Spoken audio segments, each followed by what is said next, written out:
हाय. बऱ्याच दिवसांनी blog post करते आहे. कारणही तसंच आहे. बऱ्याच जणांना डायरेक्ट उत्तर देता येत नाही म्हणून ब्लॉगमधनं उत्तर देते आहे. मी एक व्हिडिओ टाकला होता ऑटोमॅटिक क्रॅडलचा, यूट्यूब आणि इंस्टाग्राम दोघंकडे, आणि त्याच्यावर त्याचे व्ह्यूज पण चांगले केलेत. अराऊंड 4 मिलियनच्या आसपास त्याचे व्ह्यूज आहेत. आणि त्याच्यावर खूप साऱ्या कमेंट्स आल्या आहेत. काही निगेटिव्ह आहेत, काही पॉझिटिव्ह आहे. अराऊंड 80% कमेंट्स पॉझिटिव्ह आहे, 20% आहेत निगेटिव्ह. त्यातल्या त्यातही 10% कमेंट अशा आहेत की का करतात हे लोक असं.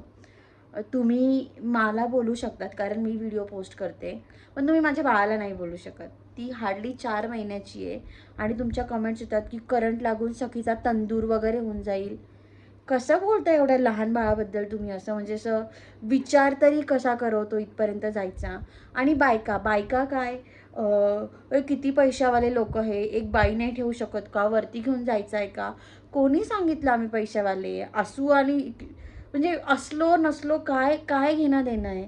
आमची मर्जी, आम्हाला मेट ठेवायची नाही ठेवायची, बाळाची काळजी स्वतः घ्यायची, कोणी मावशी आणायच्या. काय तर म्हणे हे हे आजीबाबांसोबत राहत नाही, त्याचे दुष्परिणाम. हौस असते कोणाला आजीबाबांपासून नातवाला तोडायची. ते घरी असतात, आम्ही इथे असतो आमच्या जॉबमुळे. आणि आम्हाला असं नको आहे की आमचं बाळ सांभाळायसाठी कोणीतरी त्यांचं रुटीन सोडून यावं. माझी आई नाही किंवा माझी सासूही नाही. त्यांनी यावं, सखीशी छान छान खेळावं, पण जेव्हा त्यांची मर्जी असेल तेव्हा.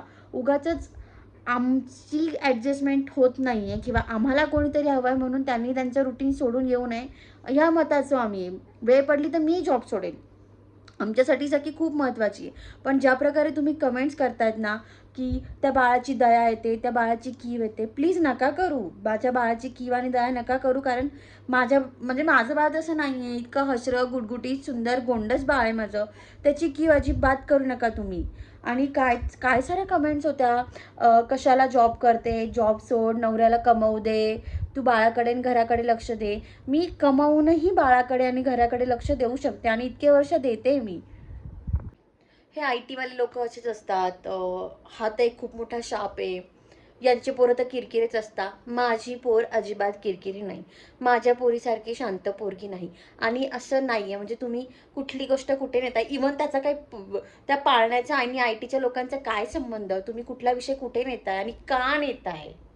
बेजबाबदार पालक, आळशी पालक, बाळाशी काही घेणं देणं नाही यांना, बाळाची काही काळजी नाही यांना. आमच्या बाळाची आम्हाला काय काळजी आहे काय नाही हे तुम्ही ठरवू शकत नाही. आणि अजून काय तर, प्लॅन कशाला करता बेबी जर तुम्हाला वेळ देता येत नसेल तर? आता सगळं काही तुम्हाला विचारून नाही होऊ शकत ना. कसले आळशी आई बाबा आहेत हे, बाळासाठी वेळ नाही काढू शकत का? अरे या आणि बघा कसल्या आळशी आई बाबा आहोत आम्ही.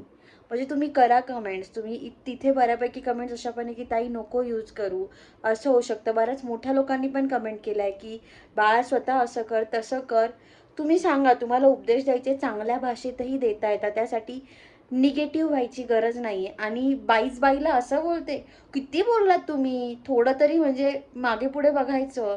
म्हणजे कशाला कशाला लोकांना सांगते? माझी मर्जी, मला आवडला मी सांगितलं, तुम्हाला घ्यायचा घ्या, नसेल घ्यायचा नका घेऊ. खूप सारे ऑप्शन आहे, खूप जणांना आवडला आहे. अराऊंड 5-6 हजार लाईक्स आहेत त्याच्यावर, कितीतरी शेअर झाला आहे तो व्हिडिओ. बेसिकली खूप काही खोलात मला जायचं नाही आहे. आवडत असेल तर फॉलो करा, नसेल आवडत तर फॉलो करू नका. ब्लॉक करून टाका हवं तर मला. बट आणि कमेंट ठीक आहे, ब्लॉकही नका करू. तुम्हाला कमेंट्स करायचे तर करा, चांगल्या भाषेत करा. नसतील चांगल्या भाषेत करायच्या तर त्याही करू नका. माझ्यावर करा, माझ्या व्हिडिओवर करा, प्लीज माझ्या बाळावर करू नका. हे इतकं गोंडस बाळ आहे माझं, प्लीज याला काही बोलू नका. बाकी ज्यांना व्हिडिओज आवडतात त्यांनी लाईक शेअर सबस्क्राईब करा, ज्यांना आवडत नसेल त्यांनी तुमचा मार्ग मोकळा आहे. थँक्यू. बाय द वे, जे सपोर्ट करतात त्यांना खूप सारं थँक्यू. ज्या 80% लोकांनी तिथे मला वेळ नाही होती तर स्वतःच त्यांची बँड वाजवला आहे ना, त्यांना मनापासून थँक्यू. थँक्यू. बाय.